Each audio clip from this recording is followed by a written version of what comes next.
안녕하세요.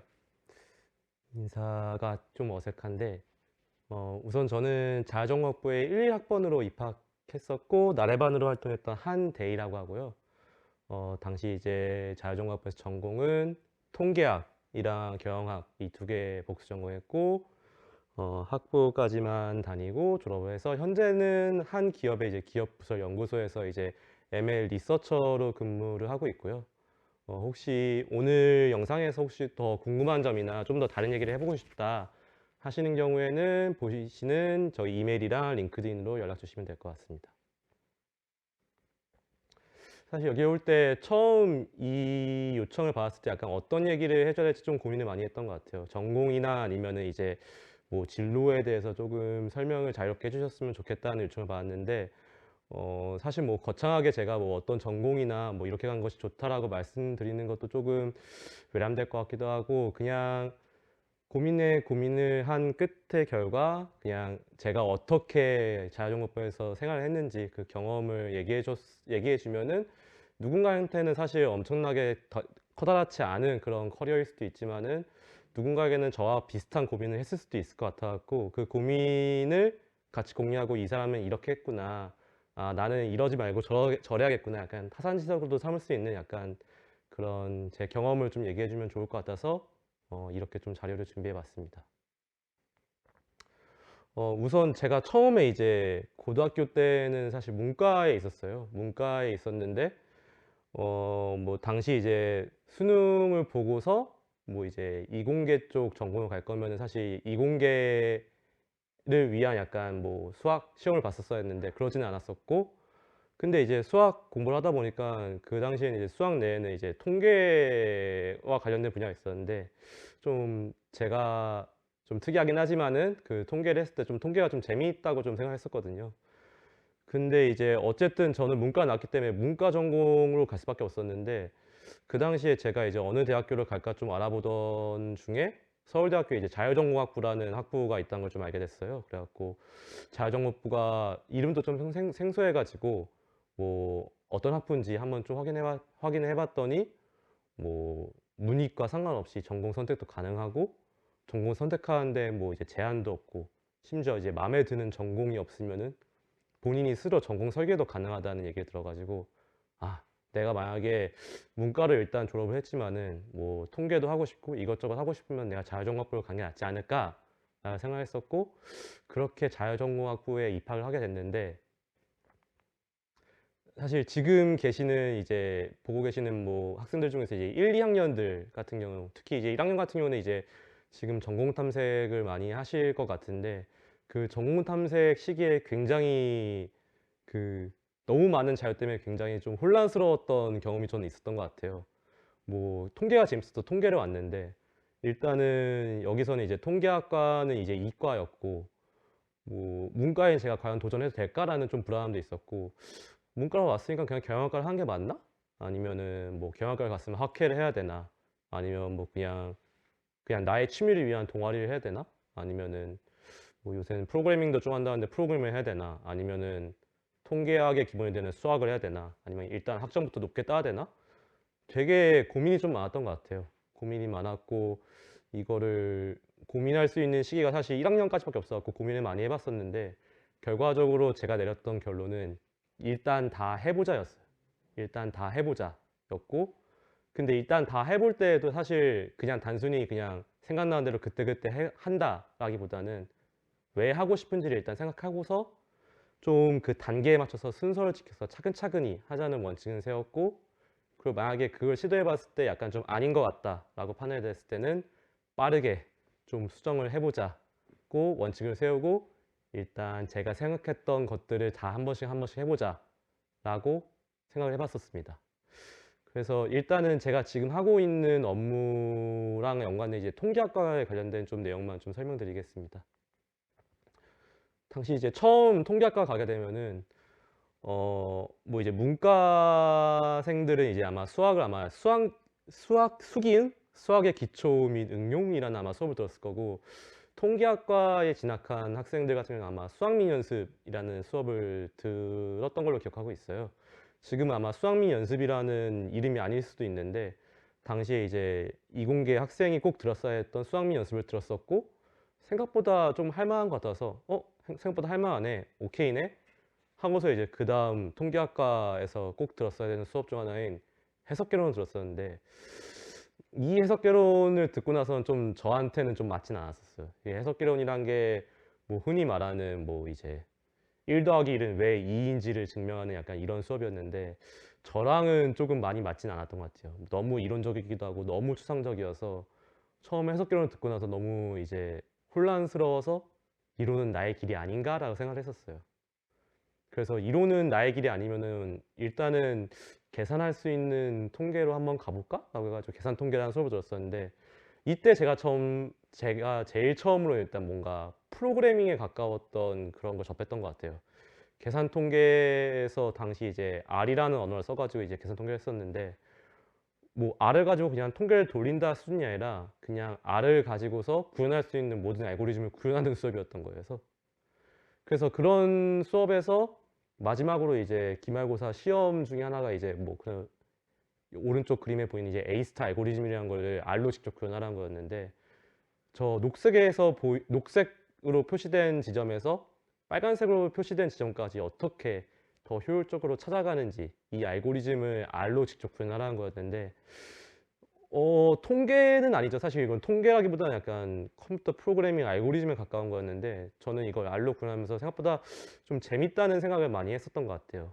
그 통계도 통계지만은 이 통계를 사실 요새 직접 구현하려고 하기보다는 뭐 프로그래밍을 통해서 구현을 해야 되는데, 이 당시 계산 통계에서 R이라는 프로그래밍 언어를 다루면서 뭐 완전히 통계뿐만 아니라 알고리즘 한 자체도 하나 구현하다 보니까는 꽤 저랑 맞다고 생각했었고 꽤 재밌다고 생각을 했었습니다. 그러면은 아예 계산 통계에서 더 나아가서 그냥 컴퓨터 프로그래밍이라는 수업을 들을까라는 생각을 해가지고, 아예 그 컴, 컴퓨터과 컴퓨터 전기전자공학부 안에 있는 컴퓨터과 안에 있는 이제 컴퓨터 프로그래밍 수업을 들었었는데, 이게 프로그래밍 자체는 재밌긴 했었는데 저에게 좀 난이도가 좀 높았었어요. 그 흔히 말하는 좀 편한 말로 좀 빡세다고 느꼈었는데, 뭐 당시에 뭐 이제 과제 중에 하나가 뭐 스트링 헤더를 뭐 캐릭터 기반으로 포인터를 이용해서 구현하라고 했었는데, 저한테는 이 용어 자체가 그 당시에는 너무나 생소했던 언어였었거든요. 그래서 그 당시 수업을 들어갔을 때도 사실 저 같은 초심자 외에도 그냥 과거 출신 애들도 있었어. 과거 출신 애들 같은 경우는 이거를 이미 경험했던 친구들이 들어가지고, 과거 애들은 뭐 이런 과제가 나오고 나서 10분 만에 나가는 경우도 있었고, 아까 말씀드린 것처럼 이 개념 자체가 너무 생소했었고, 근데 좀 이렇게 어려웠을 때 그냥 제가 포기하거나 드랍했을 수도 있었을 것 같은데, 저는 이걸 어쨌든 과제를 막 밤새면서까지 막 해가지고 막 전산실 막 바닥에서 막 마지막까지 막 수정을 하다가 제출했던 경험이 있었거든요. 그래서 왜 이걸 제가 밤까지 지새우면서 했을까라고 좀 고민해 봤었는데, 결과적으로는 제가 이쪽 분야에 좀 더 재미를 느끼지 않았나라고 생각했었고, 뭐 아직은 제가 이걸 처음 접했으니까 좀 어려울 수 있지만은 조금 더 진득해 보면 어쨌든 제가 갈 수 있는 길이 있지 않을까라고 생각해 봤기 때문에 좀 더 해보자라고 생각을 했었어요. 근데 어찌됐건 너무 컴퓨터 프로그래밍 쪽으로 가는 거는 저한테는 승산이 없을 것 같아갖고, 당시 수학과 수업 중에서 이제 수치 해석개론 그리고 수치 선형대수라는 과목이 있었는데, 이 과목에서 했던 게 무엇이었냐면은 최적화 알고리즘을 직접 포트란으로 구현하는 거였어요. 포트란으로 구현하는 거였는데, 그 당시 기억났던 것들 중에 하나가 그냥 포트란으로 이 지금 오른쪽 그림에 보이는, 지금은 움직이지 않긴 하는데 이 그라디언트 디센트라는 알고리즘을 구현하는 것들을 배웠었거든요.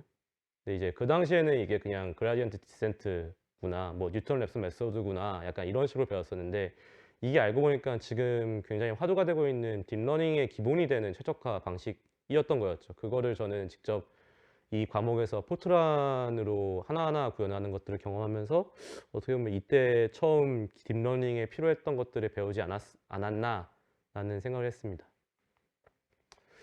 그리고 나서 통계과에서 이제 데이터 마이닝 및 실습이라는 수업을 들었고, 지금은 많이 익숙한 데이터셋이겠 데이터셋이겠지만은 당시에는 조금 최근의 데이터였었던 IMDb 영화 리뷰 데이터셋이란 게 있었는데, 이 영화 리뷰 데이터셋과 그 영화 리뷰가 긍정인지 부정인지 이 감정 라벨이 달려있는 데이터셋이 처음 공개되었었고, 그리고 그 당시에 이제 LSTM이라는 이런 새로운 알고리즘도 나타났었고, 그래서 이 데이터 마이닝 실습에서 이 IMDb와 LSTM을 가지고 센티멘트 아나리시스를 했었고, 그 당시에 꽤 좋은 반응이 있었던 경험이 있었어요. 그래갖고 이게 뭐 단순히 통계로 처음에 시작하긴 했었지만은, 통계로 시작해서 프로그래밍도 배워보고, 프로그래밍도 배우면서 프로그래밍을 통한 최적화 알고리즘도 배우고, 결과적으로 이 데이터 마이닝 실습에서 딥러닝의 초기 알고리즘도 구현하면서 약간 이 부분에서 되게 재미를 많이 느꼈던 것 같아요.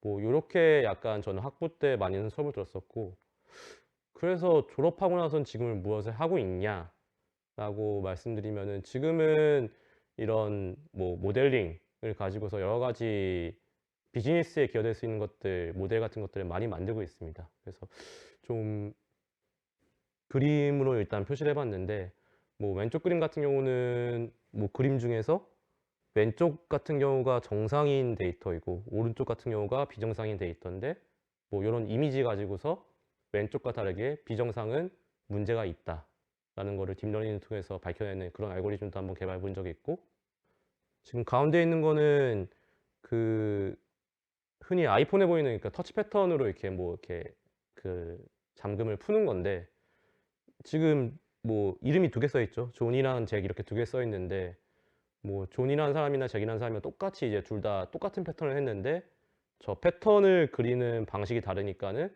그 패턴을 그리는 방식에 따라서 아, 이렇게 그리면 존이구나, 이렇게 그리면 잭이구나 라는 것을 감지할 수 있는 이런 무자각 인증이라는 알고리즘을 하나 개발했었고, 지금은 또 요새 유행하고 있는 LLM, 챗GPT로 대표되는 그런 LLM 같은 것들을 다루고서 비즈니스에 기여할 수 있는 것들을 좀 연구를 하고 있습니다. 네, 결과적으로 좀 제가 뭐 어떻게 했고 뭘 했는지 약간 자랑하는 것처럼 됐는데, 사실 제가 말씀드리고 싶은 거는 약간 이런 디테일한 것들에 대해서 설명드리기보다는 결과적으로 제가 어떻게 했는지를 좀 보여드리고 싶었어요. 그 아까 앞서 말씀드렸던 이 A 스타 알고리즘인데, 이 A 스타 알고리즘이 사실 원래는 그림을 움직여야 되는데, 저게 초록색에서부터 빨간색까지 움직이는 그 경로를 보면은 처음부터 빨간색으로 가지 않거든요. 벽에도 부딪히고 다른 데도 탐색해 봤다가 아닌 것 같으면 다시 다른 우회로도 가고 이곳저곳 탐색해 보는데, 결과적으로 저 빨간색까지 효율적으로 도달하는 걸 목표로 하고 있거든요.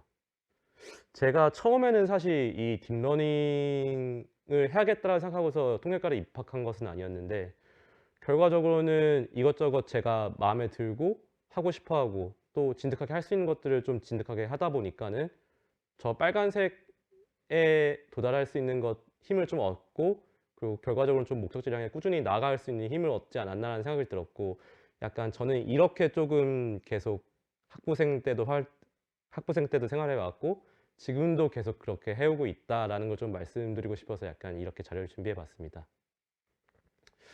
마지막으로 조금 다들 아시겠지만 이제 우리 그 허준희 교수님, 필즈상 받으신 허준희 교수님이 이제 이번에 졸업생 축사로 했던 말인데, 저도 보면서 약간 좀 저도 많이 감명 깊게 봐가지고 좀 마지막으로 그 말씀드리고 싶어서 붙여 보았고요. 이렇게 대단하셨던 교수님 같은 경우에도 뭐 본인의 대학 생활은 잘 포장해도 길 잃음의 연속이었다고 하는데, 결과적으로 그 교수님께서 말씀하신 게 그냥 끝까지 계속 꾸준히 해가지고 그 끝에서 오래 기다리고 있는 자신을 아쉬움 없이 맞이하기 바란다고 말했는데, 저도 이 동영상을 보는 여러분들이 그렇게 계속 꾸준하게 힘들겠지만은 계속 꾸준히 나아가서 본인이 가고 싶어하는 길로 가셨으면 해서, 제가 어떻게 학부 생활하고 지금 어떤 일들을 하고 있는지 말씀드렸고, 마지막으로 이 허준희 교수님의 축사를 끝으로 요 자료 공유를 마무리하도록 하겠습니다. 네, 끝까지 화이팅입니다. 감사합니다.